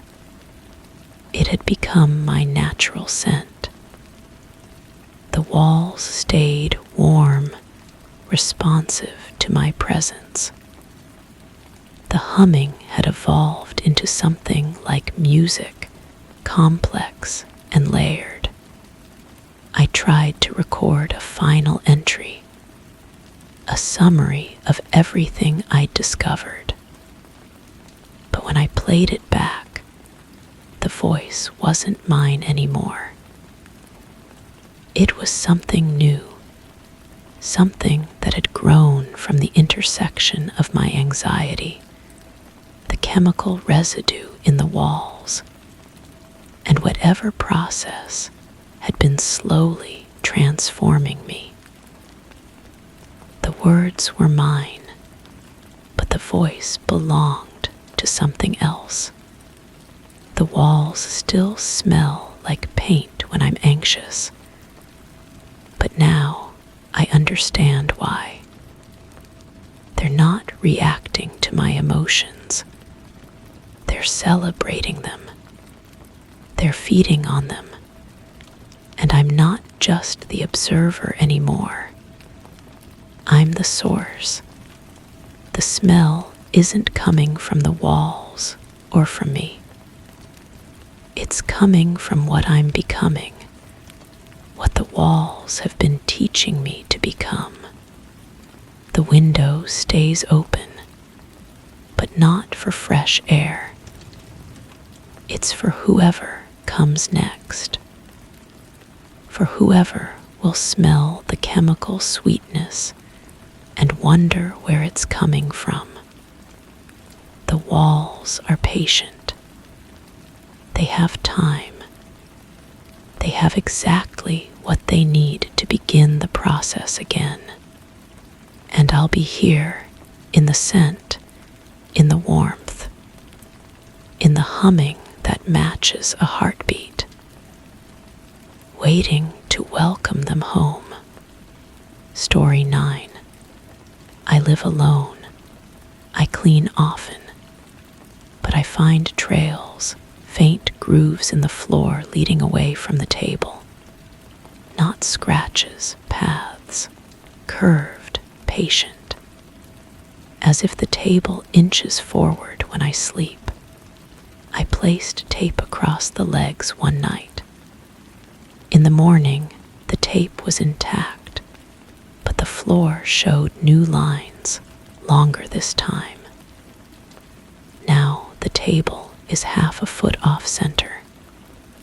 I keep moving it back, but every week it returns to the same strange diagonal angle, as though aligning to something I can't see. The wood beneath my fingertips feels warmer than it should.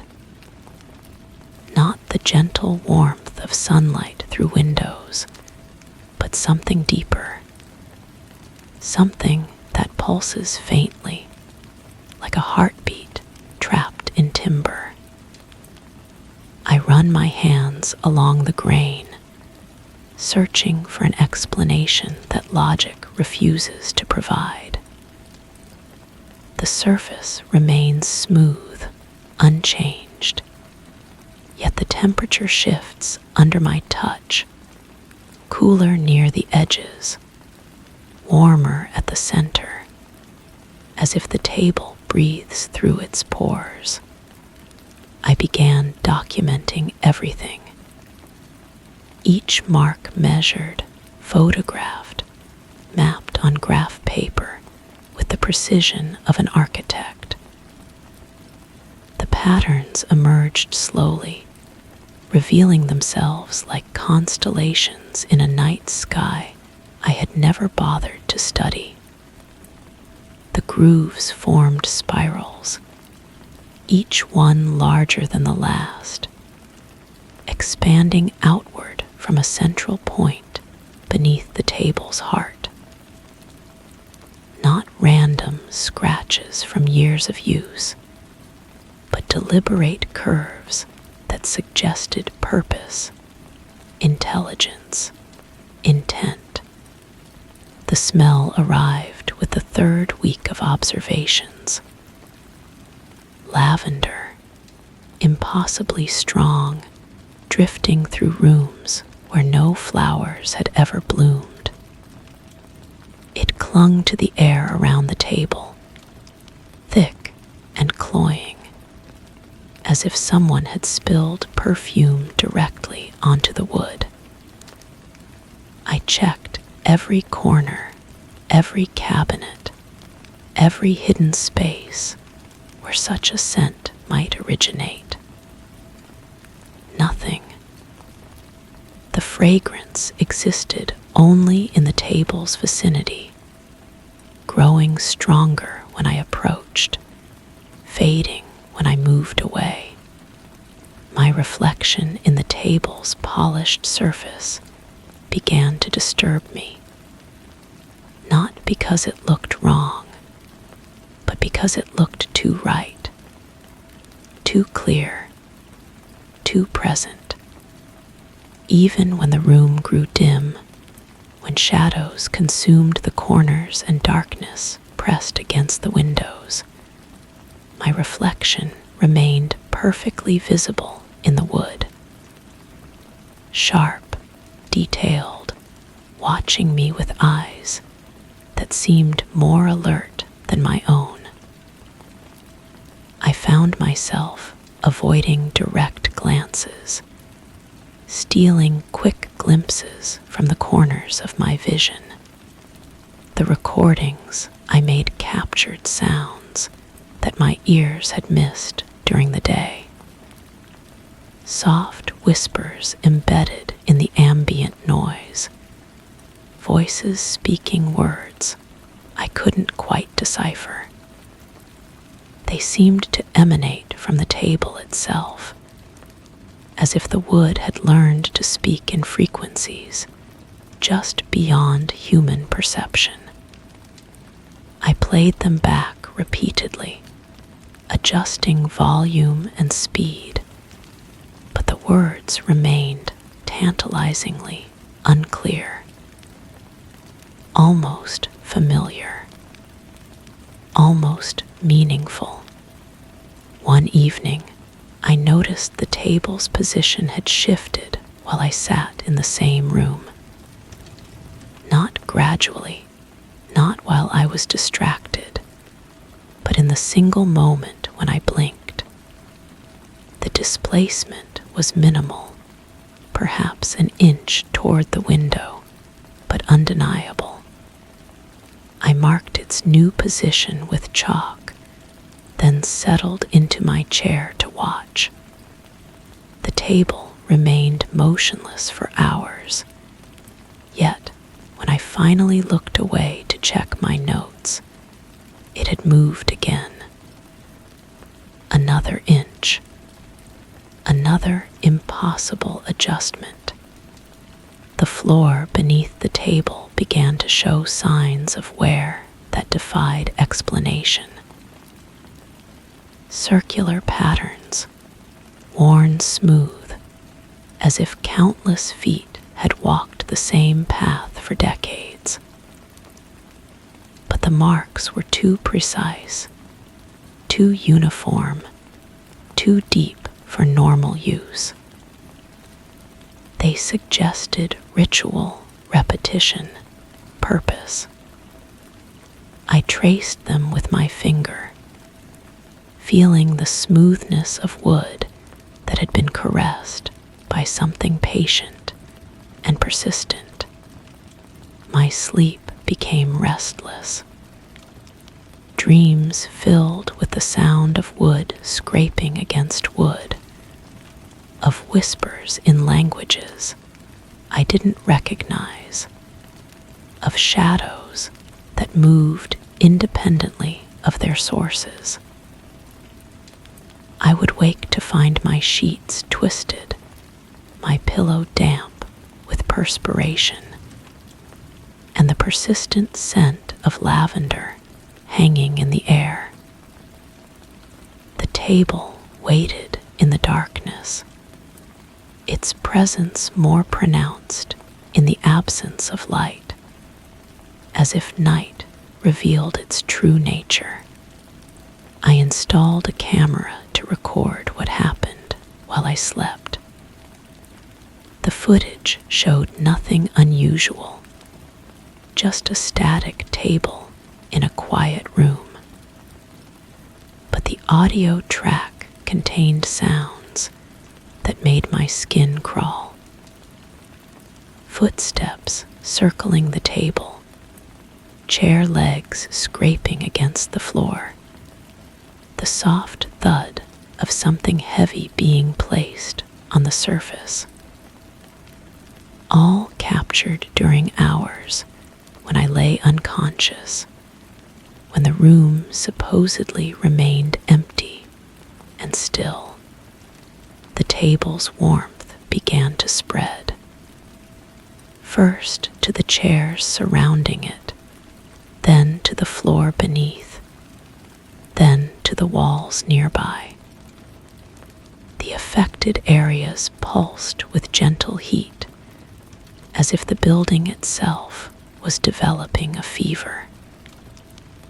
I pressed my ear against the wall and heard something that might have been breathing, deep and rhythmic, coming from somewhere within the structure's bones. The sound followed me through the house, growing stronger near the table, fading as I moved away. My measurements revealed that the table was growing. Not visibly, not dramatically, but consistently. A millimeter here, a millimeter there, expanding in all directions with mathematical precision. The growth was so subtle that I doubted my instruments, but the numbers didn't lie. The table was claiming more space, asserting its presence with quiet determination. The reflection in the table's surface began to lag behind my movements. I would raise my hand, and the reflection would follow a heartbeat later. I would turn my head, and the mirrored image would complete the motion after a slight delay. The disparity was small but unmistakable, as if the table was learning to mimic me, studying my gestures before reproducing them with careful accuracy. I tried to move the table to a different room, but it resisted with subtle stubbornness. The legs seemed to grip the floor, requiring more force than the table's weight should have demanded. When I finally succeeded in relocating it, the original spot remained warm, as if the table's essence lingered in the wood beneath. Within days, I found myself moving it back, drawn by a compulsion I couldn't explain. The grooves in the floor began to appear in other rooms, faint at first, barely visible, but growing more pronounced with each passing day. They followed the same curved patterns, the same spiral logic, spreading through the house like veins through a body. I traced them with growing unease, following paths that led to corners where shadows gathered, to walls that felt warmer than they should, to spaces that hummed with barely audible energy. My friends commented on the changes in my appearance. Dark circles under my eyes, a nervous habit of touching surfaces to gauge their temperature, a tendency to pause mid-conversation, as if listening for sounds only I could hear. I wanted to explain about the table, about the grooves, about the whispers in the recordings, but the words sounded absurd when spoken aloud. Instead, I smiled and blamed stress, fatigue, the usual suspects. The table's position now shifts daily, sometimes multiple times within a single day. It moves with purpose, aligning itself with invisible forces that I can sense but never identify.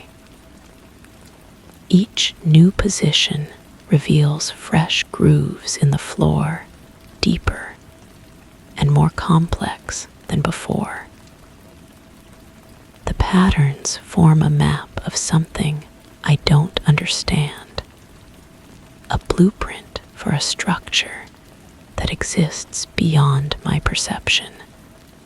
I no longer try to move the table back to its original position. The effort has become futile, exhausting, pointless. Instead, I observe its migrations, documenting each shift with the dedication of a researcher studying a phenomenon beyond current understanding. The table has become the center of my world, the axis around which everything else rotates. The warmth has spread throughout the house now, turning every surface into a conductor of the table's strange energy. The walls pulse with gentle heat. The floors radiate warmth through my shoes. The ceiling above thrums with barely perceptible vibrations. I live within the table's influence, surrounded by its expanding presence, breathing air that carries the persistent scent of lavender and something else, something organic and alive.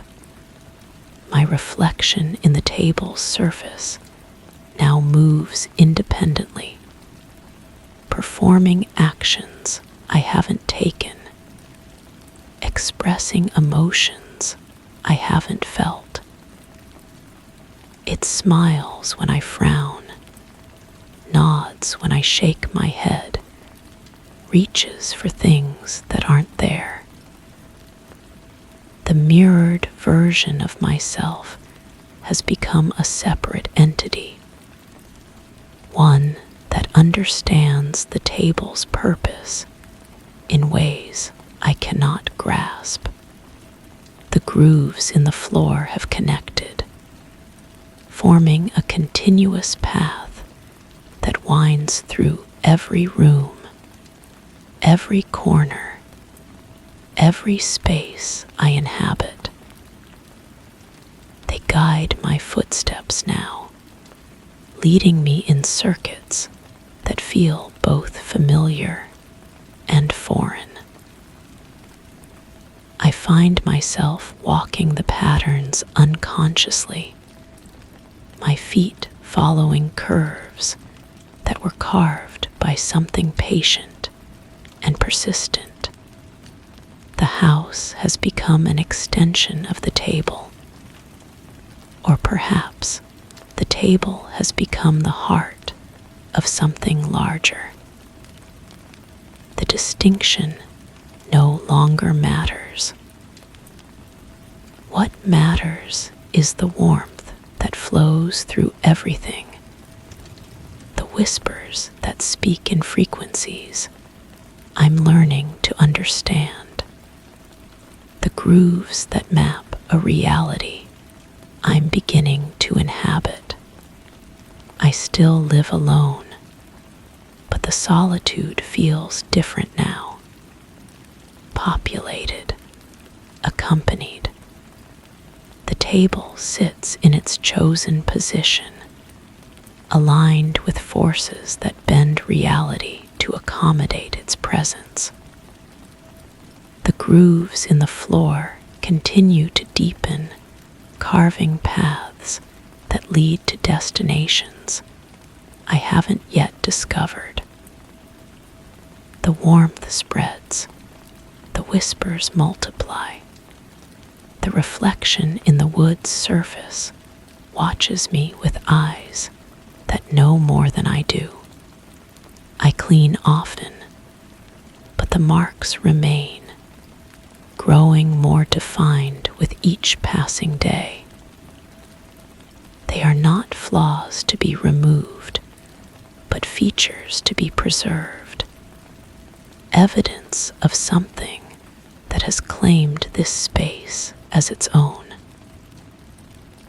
The table legs leave marks where I never dragged them, but now I understand that I was never the one doing the dragging. Something else has been moving through this house, patient and persistent, leaving traces of its passage in wood and stone and the very air I breathe. The table was never the mystery.